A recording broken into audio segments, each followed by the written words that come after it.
Brahmanandam movie review. కథ: బ్రహ్మ రాజగౌతమ్ ఒక నటుడు కావాలనుకుంటాడు, కానీ మంచి అవకాశం కోసం ఎదురు చూస్తుంటాడు. అతని జీవితంలో తాత ఆనందరామూర్తి బ్రహ్మానందరం కీలక పాత్రలు పోషిస్తాడు. బ్రహ్మ తన కలలను నెరవేర్చుకోవాలంటే పెద్ద మొత్తంలో డబ్బు కావాలి. ఆ డబ్బును అందించేందుకు ఆనంద్ ఒక ఆసక్తికరమైన షరతు పెడతాడు.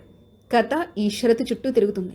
చివరికి బ్రహ్మ తన లక్ష్యాన్ని చేరుకున్నాడా లేదా అనేది తెలుసుకోవాలంటే సినిమా పక్కా చూడాల్సిందే. ఈ సినిమా ప్లస్ పాయింట్స్ చూస్తే బ్రహ్మానందం ఈ సినిమాలో తన హాస్యంతో పాటు ఎమోషనల్ పర్ఫార్మెన్స్తో ఆకట్టుకున్నాడు. రాజా గౌతమ్ తన పాత్రకు న్యాయం చేశారు. అతని నటనలో మెచ్యూరిటీ కనిపించింది. వెన్నెల కిషోర్ తన కామెడీ టైమింగ్తో మంచి ఎంటర్టైన్మెంట్ అందించారు. మ్యూజిక్, బ్యాక్గ్రౌండ్ స్కోర్ కొంతవరకు బాగుంది. ఇక మైనస్ పాయింట్స్ చూస్తే కథ ఎక్కడికక్కడ నెమ్మదించడంతో ఆసక్తి తగ్గిపోతుంది. స్క్రీన్ పై మరింత క్రిస్ప్గా ఉంటే సినిమాకు ప్లస్ అయ్యేది. ఎమోషనల్ సీన్స్ కొంత బలహీనంగా అనిపించాయి. లైలా మంచి కథాంశంతో ముందుకు సాగినా పూర్తి స్థాయిలో ఆకట్టుకునేలా మారలేదు. బ్రహ్మానందం, గౌతమ్, వెన్నెల కిషోర్ నటన సినిమాకు హైలైట్. హాస్యంతో పాటు కొంత ఎమోషన్ కూడా ఉంది. అయితే నెమ్మదిగా సాగిన కథనం లోతుగా కాకుండా పల్చగా చూపించిన ఎమోషనల్ ఎలిమెంట్స్ కొంతవరకు నిరాశపరుస్తాయి.